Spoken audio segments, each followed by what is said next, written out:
Olá, seja bem-vinda, bem-vindo ao canal Angeline.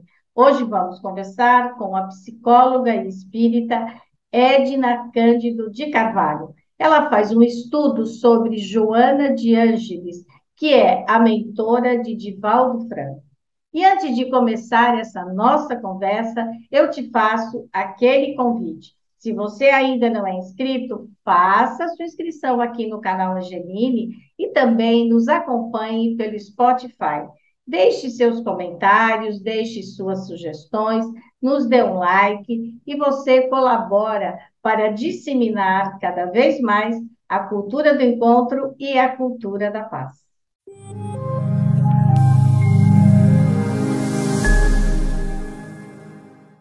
Edna Cândido de Carvalho. É um prazer recebê-la aqui no canal Angeline. Muito obrigada por ter aceitado o nosso convite. Prazer é todo nosso, uma gratidão imensa, uma honra estar aqui nesse projeto tão maravilhoso.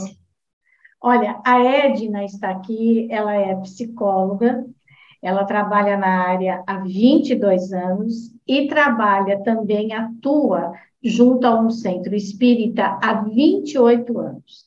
Mas hoje ela está aqui para falar de um ser, né, um ser espiritual maravilhoso que se chama Joana de Ângeles. Ela está estudando a Joana de Ângeles e ela vem aqui para nos contar. Eu quero começar essa entrevista te perguntando quem é Joana de Ângeles? Uma honra falar de Joana, de fato, a nobre mentora, né, de Divaldo Franco. Ela se apresenta nessa encarnação para ele com a nobre missão de estar guiando Divaldo nessa encarnação. Então, não tem como a gente começar a falar de Joana de Ângeles sem apresentar para o seu público, né? Embora que muitas pessoas o conhecem, mas Divaldo é um ser muito especial, um médium que apresenta a mediunidade desde a infância, e ele começa a ser guiado na sua obra, né, no seu legado existencial por Joana. Então, convém apresentarmos Divaldo primeiramente, né? Então, e aí a Joana, ela teve várias encarnações e agora ela é a mentora do Divaldo, Do né? Divaldo Franco, Então, a isso. gente pode falar um pouquinho sobre ela ou você gostaria de falar mais sobre o Divaldo? Acredito que seja importante esclarecer para o público, né, a tarefa tão grandiosa de Divaldo Franco. Ele apresenta a mediunidade desde a infância e imagine só, agora ele está com 95 anos, ele completou em maio desse ano, e ele tem um projeto com a espiritualidade, um projeto muito grandioso, muito valoroso, mas também um projeto social que acontece em Salvador, na Bahia. Então, é muito importante falar de todo esse legado e do quanto ele segue a própria missão, chamado existencial, tanto ligado à espiritualidade, pelas obras psicografadas, pela quantidade de livros, né, que ele acabou exercendo ali, tanto com Joana, como com outros espíritos que se apresentaram.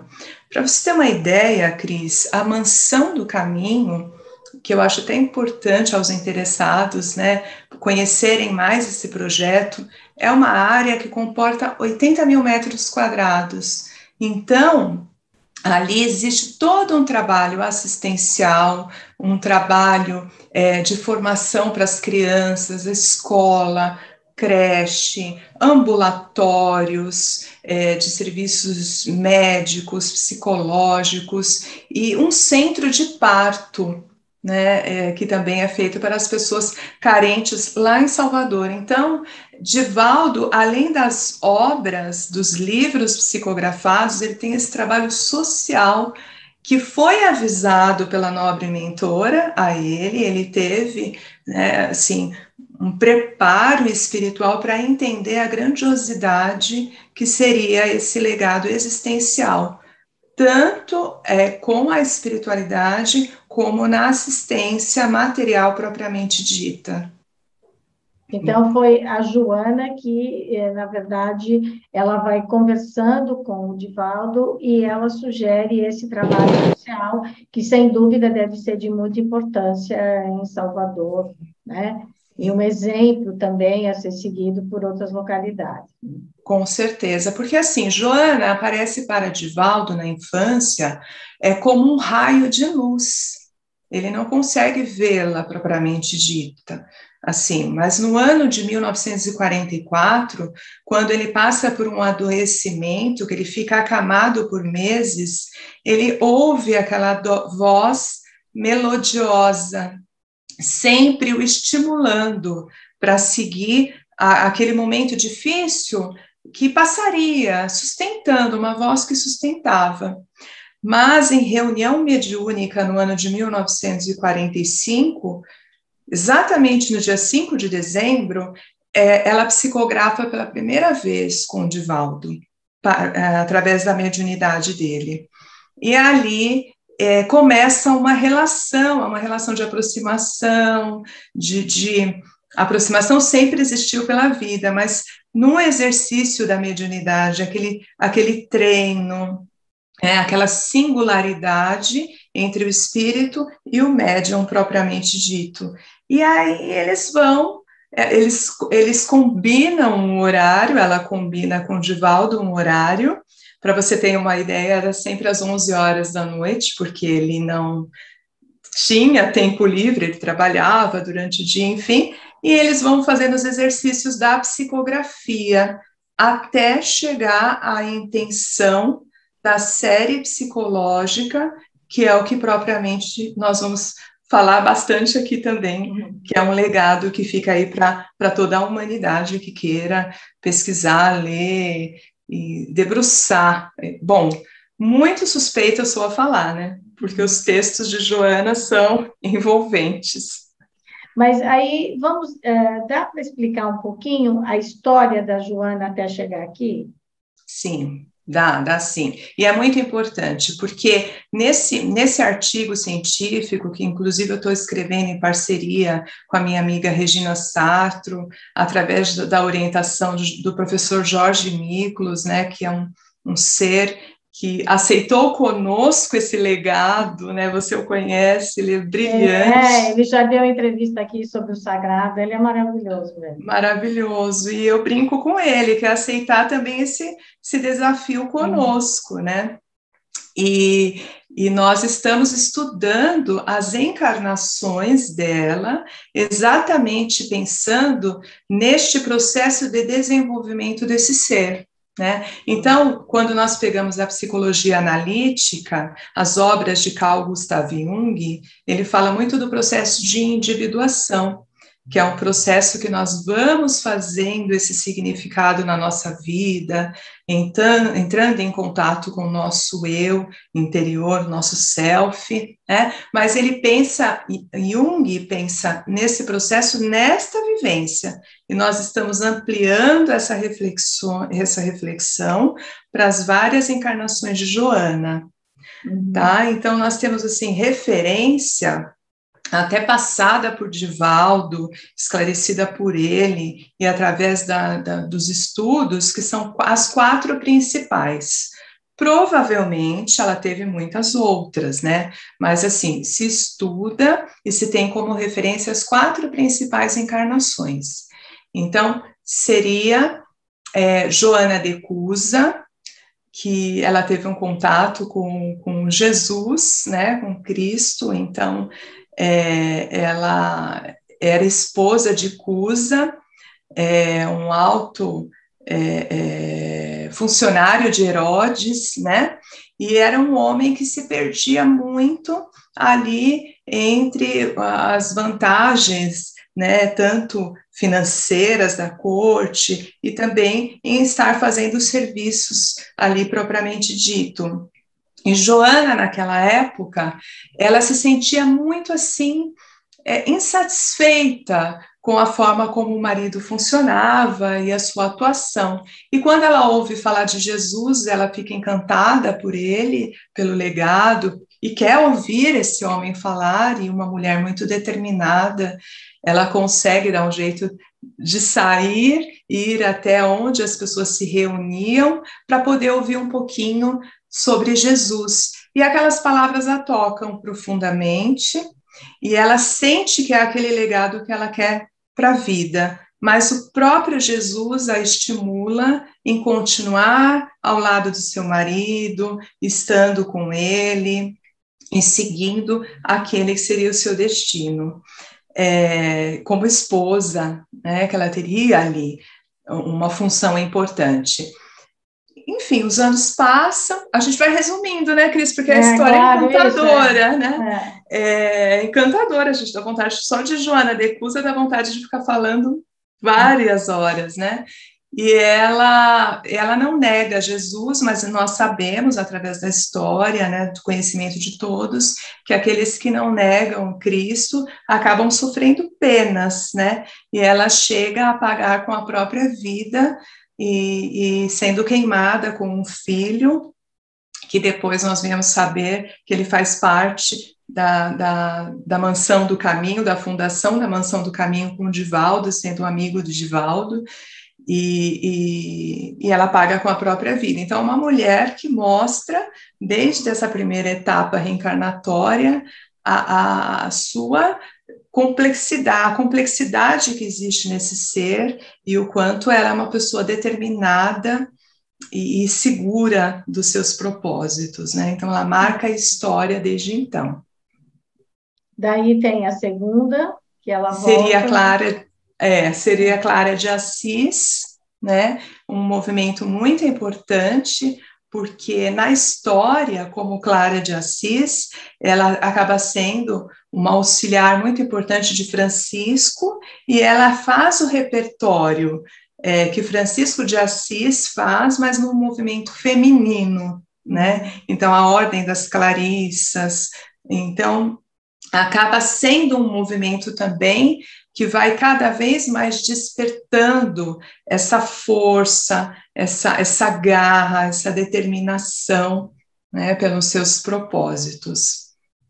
E um pouquinho mais adiante, vem ali século XVII, Juana Inês de la Cruz, né, que nós sabemos ali pela história, um ser que desde a infância começa a apresentar um processo muito grande de dedicação pelo aprendizado, uma ânsia pelo saber, né, desde muito criança, e ela aos 15 anos, como dama da corte, começa já a mostrar ali os domínios de tanto aprendizado, e ela vai realmente seguindo ali a ordem das Carmelitas Descalças como um propósito de estudar, né, de conseguir estudar, de conseguir ter acesso, porque na época nós sabemos que para a mulher era muito difícil, de fato, né, ter esses recursos intelectuais.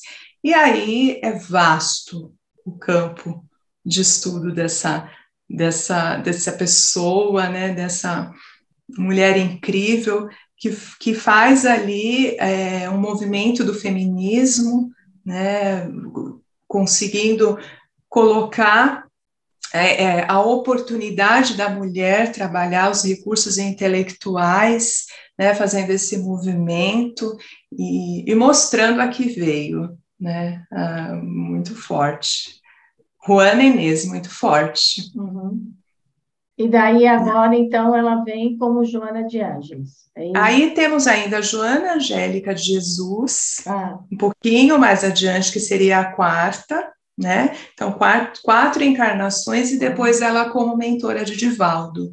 E como Joana Angélica de Jesus, ela participa ali do movimento da independência do Brasil, né? Então, em Salvador, ela faz esse processo de reencarnação, e o grande, assim, marco desse processo reencarnatório é que ela defende o convento do qual ela estava ali, residindo e estudando e dedicando a sua obra com a própria vida. Então, quando o convento está para ser atacado pelos soldados portugueses, imagina, a Cris, ela fica à frente da porta principal, impedindo a entrada dos soldados. Enquanto isso, as noviças, né, que ali estavam, todas alojadas, conseguem fugir por uma passagem subterrânea. E ela vem realmente a desencarnar nesse movimento de defender aquela obra, e também faz um grande marco, é histórico, assim, muito linda de novo, a força desse ser, né, a potência na crença a convicção, né, da jornada. Agora, em todas as vidas, em todas as reencarnações dela, ela tem uma morte, vamos dizer, trágica, né? Uma morte em prol de uma causa. Em prol de uma causa. Sim, agora, sempre. eu fiquei curiosa de saber o seguinte: ela tem, claro, essa noção da reencarnação, certo? Agora, é Certo. engraçado porque ela volta, pelo menos em 2 vidas, como uma freira, né? Uma Ela vem freira. pela Igreja Católica, que não acredita na reencarnação. Exatamente. Ela fala alguma coisa sobre isso? Olha, podemos pesquisar, até onde eu tenho conhecimento, não, mas assim, e interessante porque ela se apresenta para Divaldo como freira. Uhum. Ela usa mais ou menos a aparência que ela tinha em Juana Inês, embora que uma roupa mais simples, né? Então, sempre num tom azul claro, azul muito, muito lindo, muito genuíno, e ela se apresenta desta forma para ele. Certo. Agora, as mensagens dela, elas são os textos da Joana, eles são textos mais difíceis, né? Eles não são textos assim simples, que eu digo no sentido Sim. que você lê e já pode passar para a página seguinte. Os textos dela, as mensagens dela, são textos que você precisa se debruçar na página, Isso. poder entender. Às vezes tem palavras que você precisa olhar no dicionário, até para poder entender o contexto do que ela está falando, né? Sim. Você acha que isso é uma forma, claro, ela estudou muito, né? Mas, ao mesmo tempo, é uma forma que dificulta entender essa mensagem, né? Sim. Qual será que é o objetivo? Ela falou sobre isso, né? Porque assim foi muito questionado essa questão a Divaldo, inclusive quando eles começam a psicografar a série psicológica, que são 16 livros, isso foi no ano de 1989, a série. Quando começam a lançar os textos, Divaldo foi questionado e ela responde a ele que ela não iria baixar o nível intelectual dela para que nós pudéssemos entender. Nós deveríamos fazer o contrário, estudar e nos elevar cada vez mais, que este que seria o propósito reencarnatório, estarmos sempre nos elevando. Mas eu concordo com você, Cris. Eu também debruço. Os meus livros de Joana são todos muito grifados e eu sempre tenho um dicionário à mão. Mas, assim, o que eu costumo dizer para as pessoas, quando começamos, parece que abre um portal, sabe? Você vai começando as leituras, e também por isso que eu estudo a psicologia analítica, porque a obra de Joana é muito baseada na teoria junguiana, mas também ela bebe da transpessoal, né? Então, quando nós buscamos ter, não que tenhamos que ser analistas, psicólogos, mas assim, à medida que nós vamos compreendendo também alguns conceitos que vão nos ajudar, com certeza, nesse processo evolutivo, esses textos vão ficando mais claros. E também grupos de estudo, sabe, Cris? Eu estou sempre em grupos de estudo de Joana, porque aí lemos, conversamos, refletimos, voltamos na outra semana e assim vamos aprimorando o conhecimento. Mas vamos começar, o convite é para começarmos. Agora, e essa série psicológica, ela se trata do que exatamente? Porque, nossa, há muito tempo, né? Desde 89, não sei se ele escreve sobre isso. Ela escreve de 1989 a 2011. Uhum. Finalizou. Eu tenho até anotadinho para passar certinho, Ah, até em 2000, os 16 livros da série. Então, todos os conceitos psicológicos que você possa pensar. Ó, o primeiro livro da série se chama Jesus e a Atualidade. Então, ela traz uma referência de Jesus descrucificado, sabe? Jesus próximos a nós. Então, para você ter uma ideia, cada um dos capítulos deste primeiro livro, ela traz um tema. Jesus e justiça, por exemplo, Jesus e honra, Jesus e repouso. Então, em cada um desses textos, nós vamos fazendo essa reflexão do que Jesus nos ensina, do que a estrutura psíquica, quando pensamos em termos psicológicos, né? E ela vai ali mergulhando em cada um desses temas. O primeiro livro da série é Jesus e a Atualidade, e aí depois vem o Homem Integral e vários temas, até chegar em Psicologia da Gratidão, então, que é em o último da todos série. esses livros, ela vai descrevendo, e é sempre sobre o ponto de vista da psicologia. É isso. Psicológico. Uhum. Isso. Então, em alguns livros ela vai trazer muitos aspectos, por exemplo, de perdão, de mágoa, melancolia. Em outros livros ela fala, por exemplo, desse homem integral, da evolução desse ser, mas sempre a estrutura psíquica Uhum. sendo abordado ali. Mas é tudo muito atual, tudo Uhum. muito, Do muito pouco que eu li, conectado. porque eu não li muito, mas li algumas coisas, eu entendi que, na verdade, é claro que ela fala do amor de Deus, do amor de Jesus, mas, na verdade, ela diz que muita coisa, e aí eu peço até perdão pela minha ousadia, eu concordo com ela, que depende de cada um de nós, né? Então, Exato. você precisa estar inteiro, estar bem, pensar em você, colocar o seu melhor para você poder ter uma parte espiritual decente, ajudar os outros e fazer. Então, não é aquela coisa do milagre, que vai cair uma coisa e vai ficar Exato. tudo bem, né? Você Sim. é um ser em construção e que precisa cada vez mais estudar, se adaptar, entender, mas principalmente tudo começa em você. É isso? Total, Cris, total. É isso, essa é a nossa jornada heróica. Ó, falamos um pouquinho das encarnações de Joana. Uhum. É uma jornada heróica. Ela teve que, em muitos momentos, não é fácil, não é leve esse processo da nossa melhora espiritual, como você bem trouxe. E quer Uhum. dizer muito da nossa responsabilidade frente, né, a esse chamado. Todos nós temos um chamado para essa existência reencarnatória.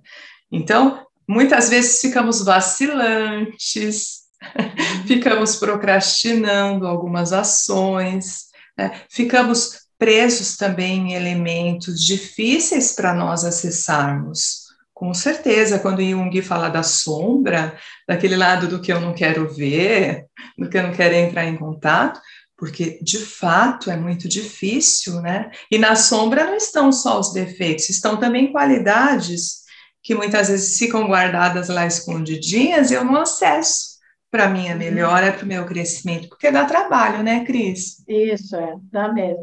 Porque o que eu entendi é que, assim, é que ninguém é totalmente bom, porque senão era santo, já estava resolvido, né? E ninguém é totalmente ruim.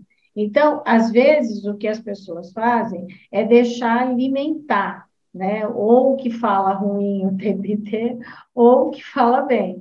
O que você precisa é, por isso que é tão importante se conhecer, saber do que você acredita, saber do seu comportamento, ou pensar nas suas reações, né? Isso. E daí você começa a trilhar esse caminho espiritual de uma forma mais tranquila, né? Porque também muita coisa no campo espiritual vira essa coisa do medo, que eu não consigo ter medo de Deus, né? Eu acho isso um absurdo. Ah, porque Deus vai te punir, porque olha como vai ser. Não, Deus é misericórdia. Se você não se comportar bem, o problema não é de Deus, ele é seu, né? Isso Porque mesmo, a sua eu creio, responsabilidade. é a tal da alta responsabilidade que a gente precisa ter.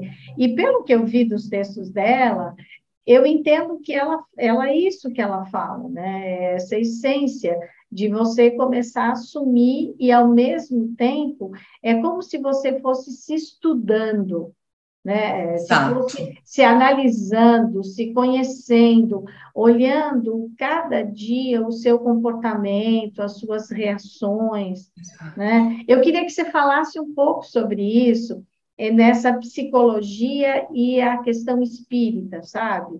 Junto com Sim. os textos da Joana. Isso, e essa questão tem muito a ver até com a minha própria jornada. Eu Uhum. acho bem bacana você trazer dessa forma, porque veja bem, Cris, eu fui uma criança que chega numa casa espírita de 5 para 6 anos de idade, eu sou recebida nessa casa onde eu estou até hoje, Uhum. que se chama Centro Espírita Discípulos do Evangelho, que eu tenho muita gratidão, recebida pelo senhor Hélio, que desencarna aos 90 anos, viramos amigos, ele me acolhe desde a infância junto com aquele trabalho. E veja bem, apresentando um contexto de mediunidade, na verdade, enlouquecendo minha mãe teve que buscar os recursos e tal. Agora, imagina, se essa jornada lá atrás, eu posso negar, muitos de nós podemos negar a nossa caminhada espiritual, mas ali me foi alertada desde o começo. Ela precisa fazer 18 anos. Quando fizer 18 anos, vai começar os estudos propriamente dito, para num segundo momento aprender a lidar com a mediunidade, desenvolver o trabalho. Veja bem, é um processo. Uhum. Foi só flores? Foi tudo gostoso? Foi tudo tranquilo? Está sendo até hoje? É claro que é muito desafiador, mas na jornada nós vamos percebendo que o autoconhecimento, a melhora, muitas vezes o quanto que você também aprende a abrir mão de algumas coisas, a intercalando com outras. E eu te falo, porque para mim veio os estudos com a espiritualidade e a psicologia exatamente no mesmo ano, quando eu completei 18 anos. Elas foram caminhando, eu entro na faculdade e vou para os estudos mediúnicos. E é ali, hoje, para mim, fica muito claro o movimento que a vida, que o universo acabou fazendo, para que hoje eu tivesse, de repente, recursos mais aprimorados para poder estudar a psicologia e a espiritualidade. Não necessariamente que para todo mundo tenha que ser assim, mas para mim a jornada foi essencial. Parece que eu fui amadurecendo para ir ganhando esses recursos, né? E a psicologia, muitas vezes, ou sempre, acaba ficando muito interligado com o que aprendemos no kardecismo. Né? Essa questão da reforma íntima, de você se responsabilizar pelos seus atos, tudo que você fizer, é claro, vai ter um recurso, vai ter um retorno. Né? Que jornada é essa dentro da psicologia, por exemplo? Se eu não entendo as minhas dificuldades, né, eu não entendo aquilo que eu preciso aprimorar, os recursos eles não vão solidificando para essa evolução. Então, assim, pensando na psicologia e na espiritualidade, sempre tem esse pedido dessa renovação, sempre do quanto podemos estar de fato mergulhados numa jornada para buscar essa melhora. Seria mais ou menos nesse sentido que você pensou? Então, e a Joana, ela vem exatamente pautando sobre isso, né? Quando o Divaldo psicografa, né, os textos que a Joana dita, é isso que eu entendo da psicografia, né? Então, Isso. ela vai falando sobre essa necessidade do autoconhecimento e quanto você vai se trabalhando. É isso. É. Eu queria que você falasse um pouco sobre isso. E você vai se trabalhando e se melhorando, né, e alicerçando através da sua jornada, através dessa questão da vivência mesmo. Porque, assim, quando nós pensamos em individuação, e Joana também traz muito isso nos textos, né, que Jung, na teoria junguiana, nós ouvimos falar muito sobre isso, é você entrar em contato em você único, mas você sendo um único que se relaciona com o social, né? Porque muito fácil, de repente, eu buscar me melhorar e ficar mais sozinho, mais na minha, mas é na relação com o outro que eu vou buscando esses recursos de aprimoramento e de melhora, né? Quando Jung falou da individuação, tem uma frase dele muito interessante, que ninguém vai individuar sozinho lá no Monte Everest, né? Você precisa estar em contato com as pessoas, trocando, e é claro que não é uma jornada fácil. Uhum. E a Joana, quando ela fala sobre isso, ela coloca, claro, também a questão espiritual, né? Porque É, a hora que você vai se relacionar com o outro, é que você percebe se você é amoroso, se você tem ódio, se você guarda mágoa, se você tem raiva, né? A maneira como você se comunica, ela tem tudo a ver com a maneira como você se trata, inclusive, né? exatamente, como você se relaciona. Nos textos de Joana, tem alguns textos no ano de 1999, 2000, que ela faz um alerta muito grande dos tempos atuais. Ela traz uns textos falando da complexidade que passaríamos em torno de transtornos mentais, de depressão, um grande índice de ansiedade, que as pessoas iriam beber muito dessa fonte e que isso também seria uma repercussão da dificuldade de entrarmos em contato conosco. Essa dificuldade de nos conhecermos intimamente, como ser único. Sabe, Cris, quando nós estamos muito voltados para fora, né, dentro da psicologia a gente fala assim, nossa, estou muito para fora, né? E a necessidade de estarmos voltados para dentro, fazendo essa conexão com o nosso eu interior, e que esses adoecimentos viriam muito em massa. E é de fato o que nós vemos, um É, grande índice. porque, na verdade, quando você fala entrar em contato com você mesmo, quando você está bem com você, a maneira como você olha o mundo é outra, né? É, E o que eu acho que acontece muito é a bendita história da terceirização. Então, eu não estou feliz porque o outro não está bem, é porque é fulano que não me ajuda, é porque fulano... Não, primeiro você entra em contato com você, aprende quem você é, mas para você saber quem você é, a ação e a reação, você tem que conviver. E aí entra essa questão da Joana na espiritualidade. Olha, eu já estou isso. íntima. Você está super íntima, Cris. Olha, e eu te falo, Joana é uma potência. Nós Então, ainda vamos ler os textos de Joana.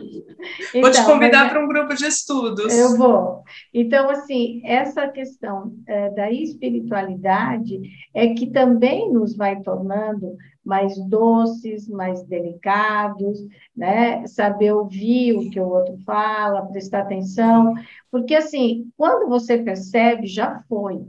Já E foi. depois da palavra dita, você pode pedir desculpa, perdão, o que quiser, mas você já disse, Sim. E né? assim, muitas vezes é falta de um respiro, de uma interpretação, de poder, ok, não vou te responder agora. E Joana traz também nos textos, tem um dos livros da série que se chama Plenitude, eu até utilizei esse livro quando eu fui fazer a minha formação em yoga, porque ela traz os textos falando sobre meditação, falando sobre a importância das técnicas integrativas de tratamento, né, a importância de buscarmos essa melhora no nosso corpo perispiritual, né, e ela traz sempre os recursos da meditação como uma fonte de lidarmos com as dificuldades contemporâneas.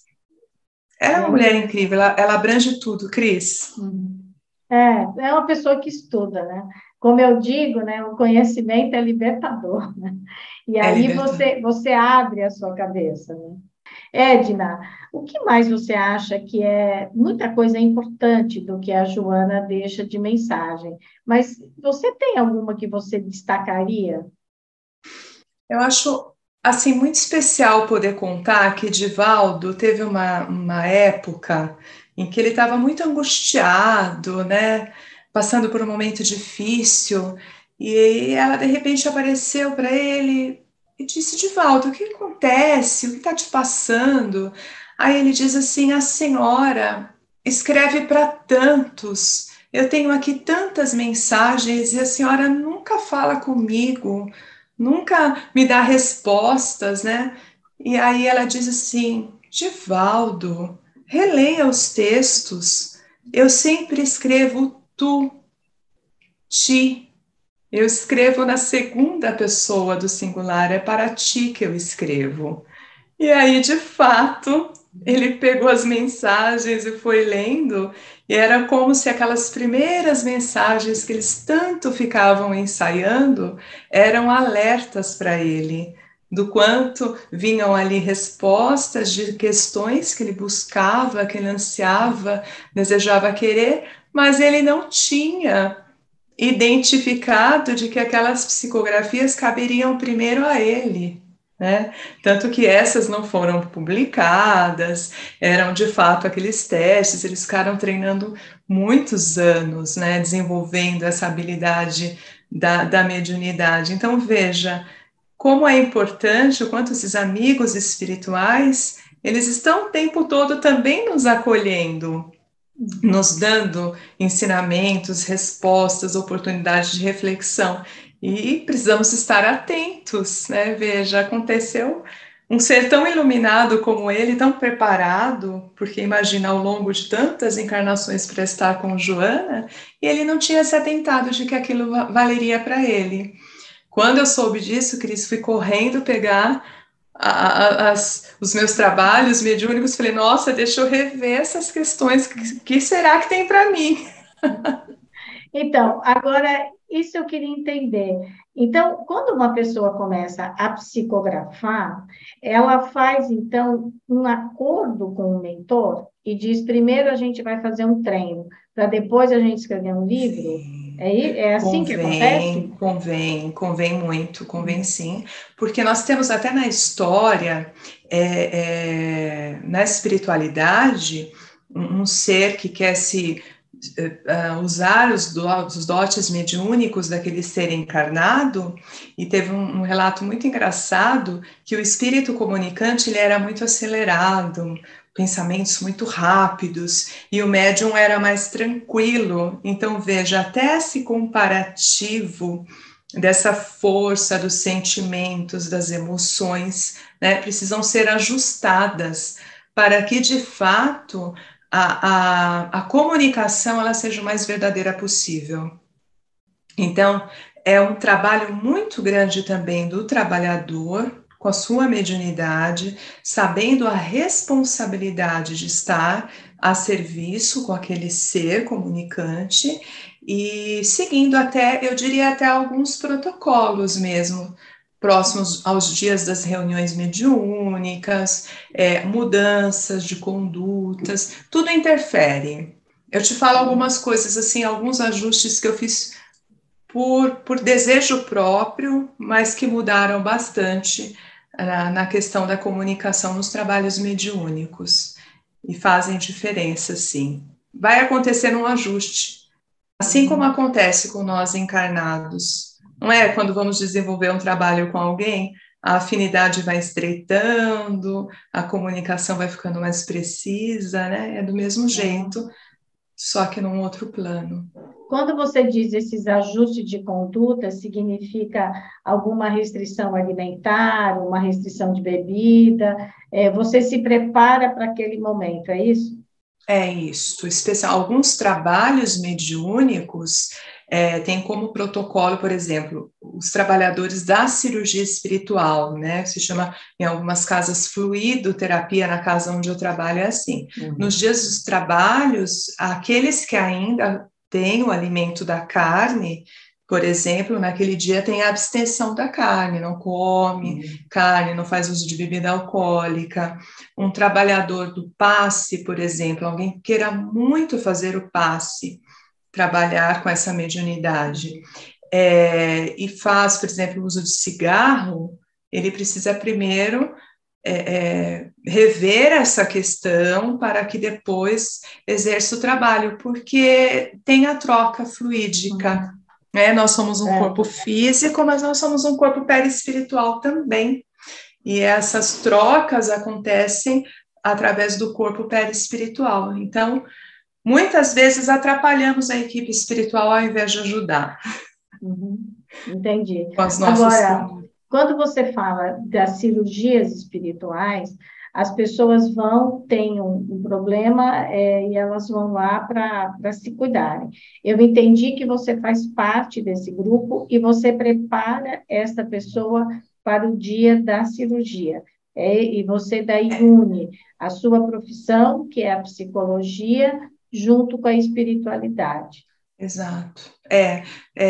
Hoje eu tenho muita gratidão na casa que eu trabalho por fazer parte desse trabalho que eu honro demais, que é estar recebendo essas pessoas para essa triagem, porque também existe uma visão um pouco deturpada do que são os trabalhos. Então é importante que a pessoa que venha fazer uma cirurgia espiritual, uma fluidoterapia, ela tenha total compreensão do que é esse trabalho, né? A questão, alguns pensam em milagre, aqueles que não conseguem um pleno restabelecimento também não pode se sentir culpado como se não fosse merecedor, né? Porque tudo também tem a ver com a nossa jornada. As doenças, elas também têm um repertório importante para nós na nossa existência, de refletirmos muitas vezes os motivos pelos quais passamos por isso.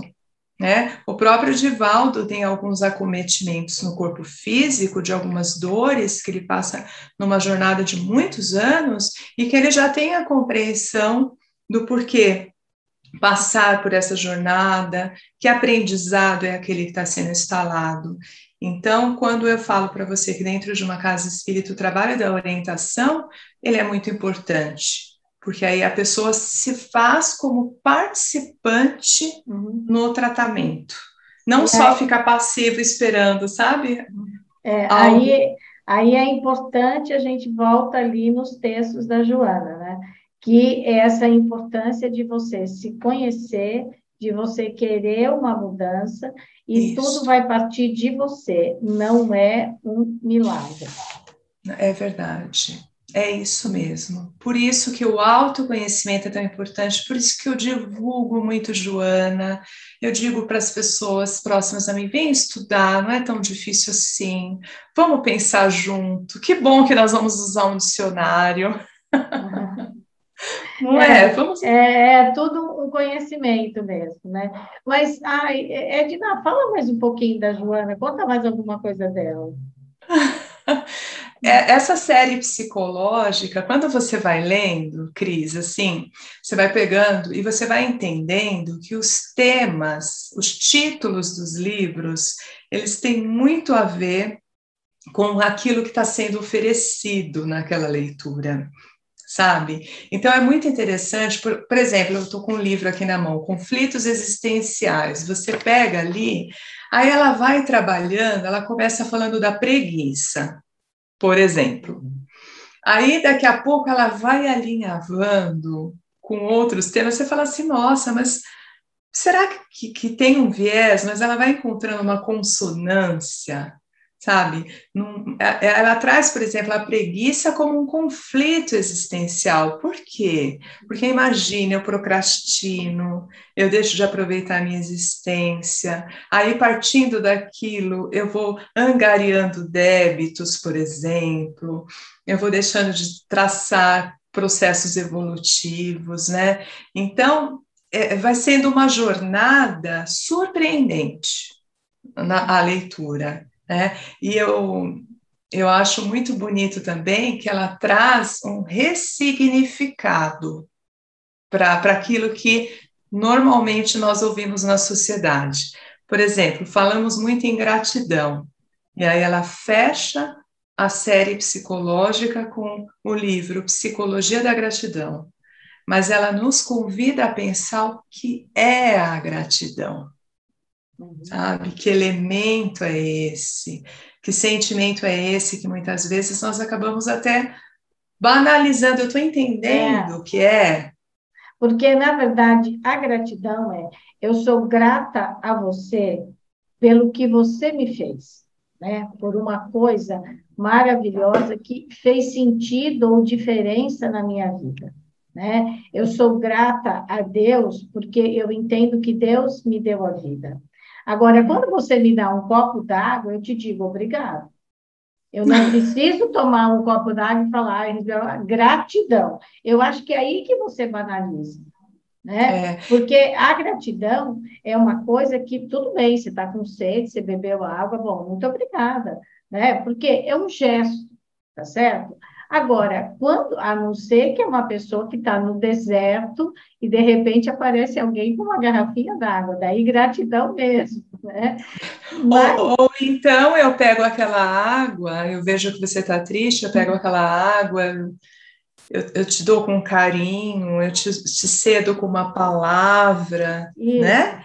Também, né? Mas a também, Joana vai além, viu, Cris? Ela traz é, também a reflexão de sermos gratos por aquilo que provavelmente nós estamos entendendo como um mal, sabe? Não difícil. assim, difícil, né? Nós estamos É. entendendo aquela situação como um mal, peraí. Deixa eu agradecer por essa oportunidade, deixa eu refletir o que está acontecendo, deixa eu entender os motivos pelos quais eu estou passando por isso. Isso eu uso muito quando nós estávamos falando agora há pouco da cirurgia espiritual, por exemplo. Hum. Chega uma pessoa com uma doença muito grave, e aí fazemos o convite, vamos pensar, o que será que está acontecendo na sua jornada para isso? Hum. O que será que essa doença tem para te ensinar, para te mostrar, para te fazer entender? Por que que parar agora para fazer uma cirurgia? O que será que estava tão apressado? Então, ela Hum. também faz esse experimento de agradecermos pela oportunidade. Aí, Edna, é aquela coisa que diz: por que eu? Ou então você realmente você muda e diz: por que não eu? Isso, É isso? é isso. Para que também? Eu uso muito. Para Hum. que isso comigo? Sabe? Não só Tá. indignar-se assim, ai meu Deus, por que isso está acontecendo? Sabe, o mundo Hum. está caindo. Para quê? Qual é o significado por exemplo, estou fazendo esse estudo, Joana, debruço, penso, nossa, Joana já mexeu tanto comigo, às vezes eu leio e falo, nossa, não quero mais, ela está falando de mim, não, não, não, não. Ah. Aí tem um motivo, sabe? Ela me chama, eu sinto esse chamado à toa, por acaso? Será? Né? Então, É. buscar essa compreensão grande em Hum. torno de tudo isso. Agora, Edna, você é uma pessoa que é mais espírita do que psicóloga, né? Porque, na verdade, você é psicóloga há 22 anos, está no espiritismo há 28 anos. Então, mais que isso, né? Porque, na verdade, esses 28 anos são de trabalho. De Então, trabalho. Fui assistida desde a é, infância, né? eu te pergunto, por que é que você quer associar ou quer entender cientificamente o que é espiritual? Por que que você quer fazer isso? É o chamado mesmo. Eu costumo dizer que quando algo é muito forte, isso eu aprendi com Jung, aprendi com a psicologia, aprendi com a espiritualidade. Quando é algo muito forte, tem ali o chamado da tua alma, que é o seu self, né? Então ali você faz a sua jornada. Então eu sinto que tem ali alguns questionamentos internos, como se fosse realmente um legado para mim poder estudar e poder ampliar também essa reflexão para as pessoas. Eu fico muito feliz quando eu chego num lugar e posso levar um pouquinho, né, dessa proposta, desse conhecimento. A vida não me colocou ao lado da espiritualidade e da psicologia, eu acho muito significativo, sabe? Na mesma época, tudo acontecendo de forma ali, né, lado a lado, então eu sinto que tem um chamado aí grande para mim, que as respostas virão. E junto com esse chamado, você acha que também há uma questão de deixar cientificamente claro a existência da própria Joana de Ângeles? Sim, alguns já fizeram também. Nós temos algumas teses, alguns artigos. Eu gostaria muito de deixar aqui a indicação da AME Brasil, que é a Associação Médico Espírita do Brasil. Então, tem um grupo de psicólogos que são os meus mestres, assim, que eu fiz e faço estudos com eles, né, de forma remota, e aí esse final de semana mesmo eu vou fazer um congresso online, e é um pessoal que tem um legado incrível. E eu gostaria que você mostrasse aquele livro que você citou, de Joana de Ângeles. Você disse que você está com ele aí, não está? A Psicologia da Gratidão? É esse daí, ó. Esse é vamos fazer o seguinte, eu já estou com ele aqui, esse é o último da série, ele é o número 16 da série psicológica, e o primeiro, olha que convite, Cris, é esse aqui que você vai começar a ler. Que legal, Jesus da atualidade. Vou começar por aí. Você vai começar por esse.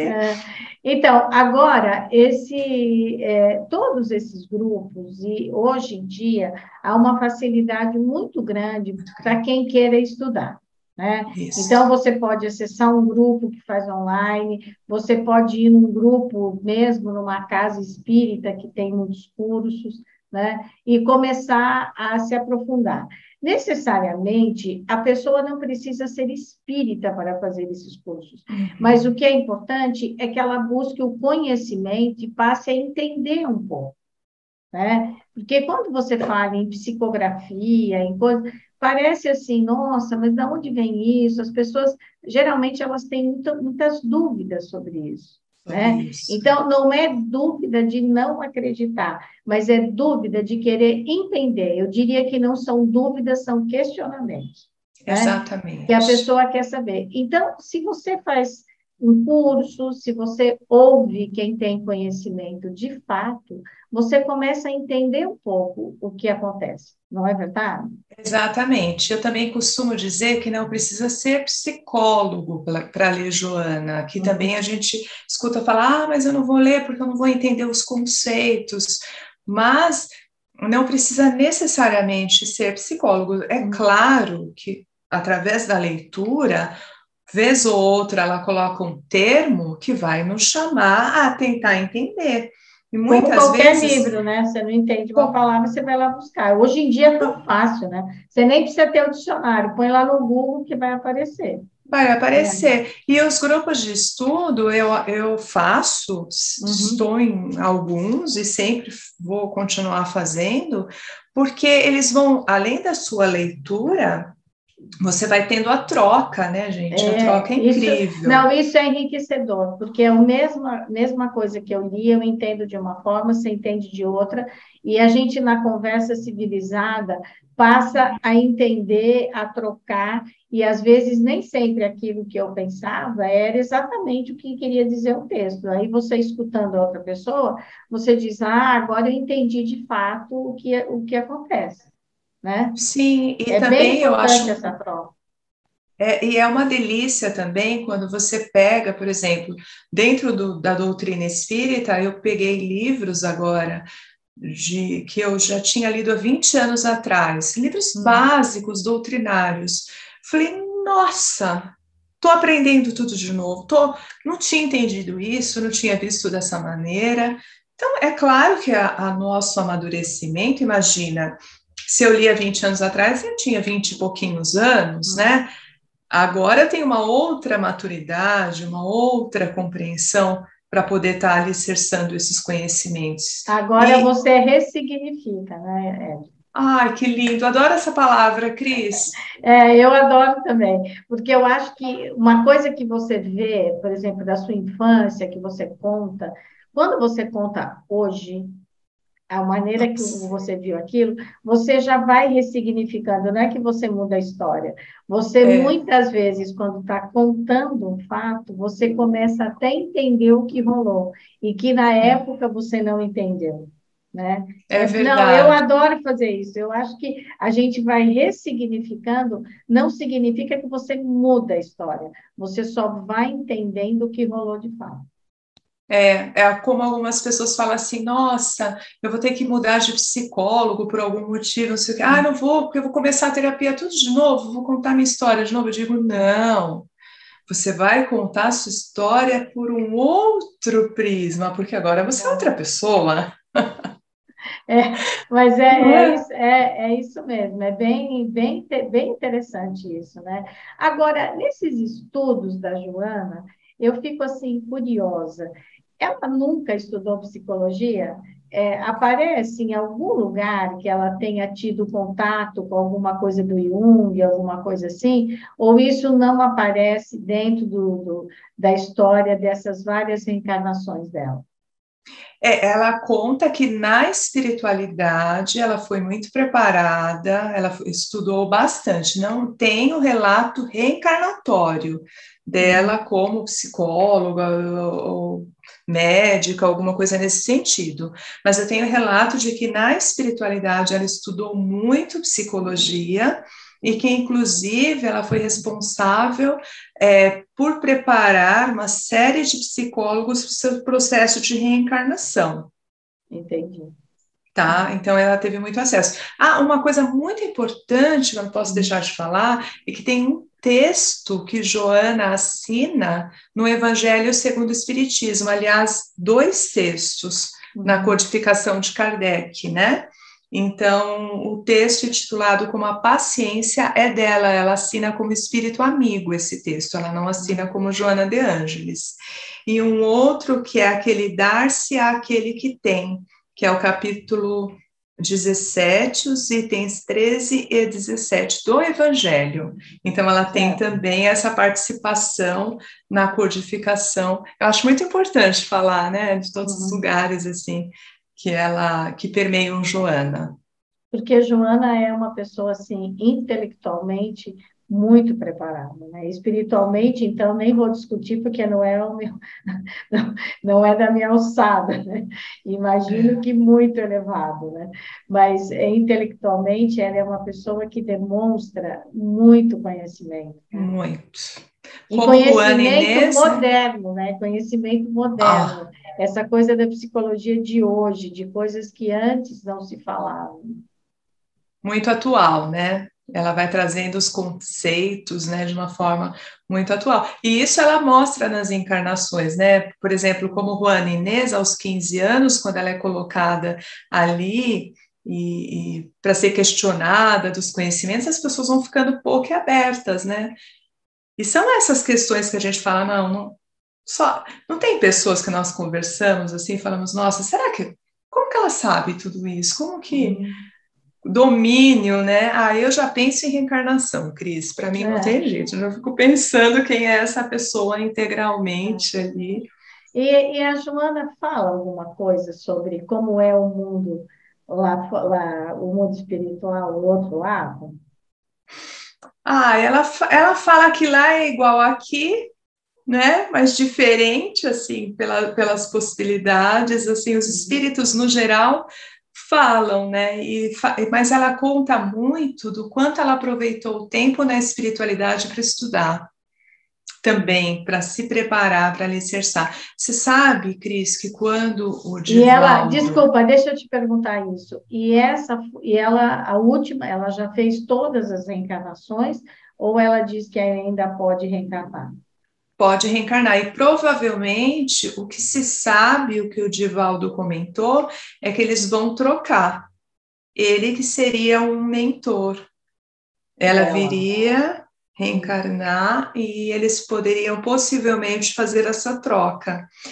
É falado assim, mas o próprio Divaldo divulga que ela se prepara para reencarnar, sim. Tá Imagina? bom. Precisamos nesse planeta, né? Nós precisamos. Embora Seria ela muito. deixe os textos, deixe as mensagens, né?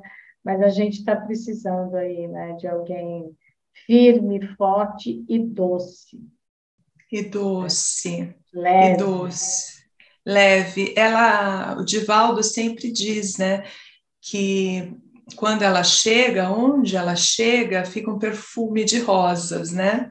Uhum. E a voz dela é sempre muito pausada, doce, melodiosa, mas firme, de alguém que demonstra a que veio, né?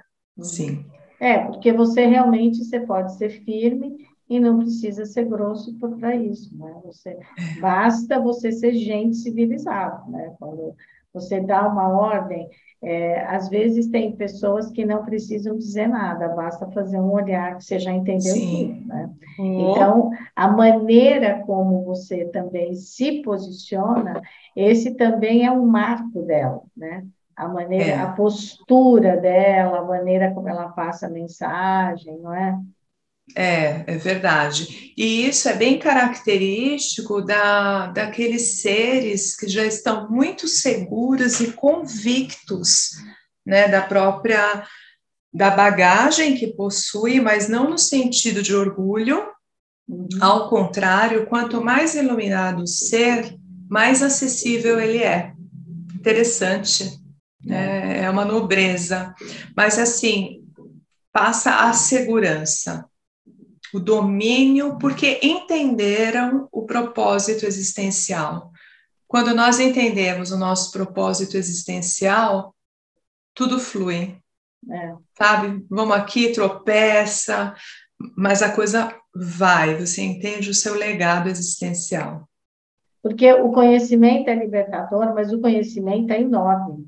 Então, se você quer realmente conhecer, você precisa estudar sempre. Você precisa se atualizar sempre, você precisa fazer sempre. Por isso, na minha cabeça, quem tem muita sabedoria diz que nada sabe, está apenas entrando no conhecimento, porque é muita coisa para você conhecer, Muita né? coisa. Por isso que é necessário você estudar e não achar que está acabado. E isso acontece hoje em qualquer tipo de profissão, né? Em Exatamente. qualquer religião, eu diria, porque todo mundo está em evolução. O mundo é uma roda. Você está em evolução e cada vez que você passa ou numa mesma rua, ou lê de novo o mesmo livro, ou vê um outro relato, você realmente ressignifica. O que nós conversamos agora, nesse momento, daqui 5 minutos, será diferente. Por quê? A gente teve esse tempo aqui para poder pensar o que a gente está fazendo, né? Exatamente. É bem isso, é bem, né? Nossa, olha, é uma delícia falar com você, Edna. Como é gostoso você conversar com quem tem conhecimento, né? Ah, Cris, é recíproco, uma delícia. E é a força de Joana, nós estamos na É, força de Joana. é isso mesmo. Agora, eu gostaria de te perguntar se você quer dizer alguma coisa que eu não te perguntei para essa nossa conversa.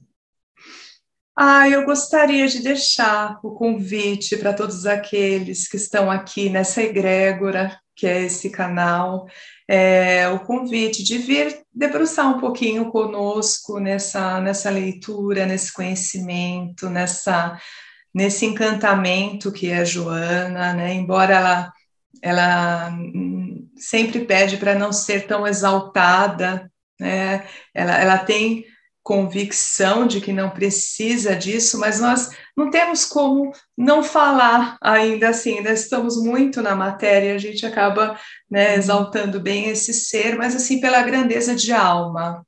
Então, se você já ouviu falar que é difícil ler, que é impossível, que não vai conseguir, fica o convite para buscarmos essas instituições que estão abertas. Nós temos aulas gravadas, vamos deixar aqui as indicações. Nós temos pessoas que estão envolvidas no propósito e vão formando a força, refletindo, nos iluminando, sabe? Eu gostaria de deixar essa proposta do quanto através desses textos, nós vamos trabalhando o nosso crescimento pessoal. É isso, é um Ah, convite. que legal. Nós vamos deixar, então, aqui no texto do YouTube, no texto do Spotify, todas as indicações, as redes sociais, os endereços dos sites, os nomes dos livros, aonde você pode adquirir e como que você pode acessar e ter contato com esse estudo.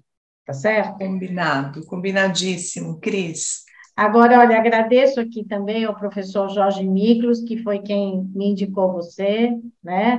Agradeço aí o fato de você estar conosco durante todo esse tempo, porque eu sei que o tempo é precioso para todos nós, e agradeço principalmente pelo seu estudo, pelo seu conhecimento e de você se dispor a falar sobre ele. Porque eu imagino que falar sobre a espiritualidade hoje, dentro da intelectualidade, embora um campo aberto, mas ainda é um desafio. Então, Sim. eu te agradeço por isso, agradeço essa sua disponibilidade e agradeço também as pessoas que estão aqui, ou nos ouvindo pelo Spotify, ou nos assistindo pelo YouTube. Se você considera esse conteúdo relevante, compartilhe o vídeo, compartilhe o áudio, fale do espaço do canal Angeline para a sua família e para os seus amigos. Vamos juntos nesse momento que todos nós precisamos. Cada vez mais vamos disseminar a cultura do encontro e a cultura da paz. Edna Cândido de Carvalho, muito, muito Muito. obrigada e a todos vocês, até a próxima quinta-feira.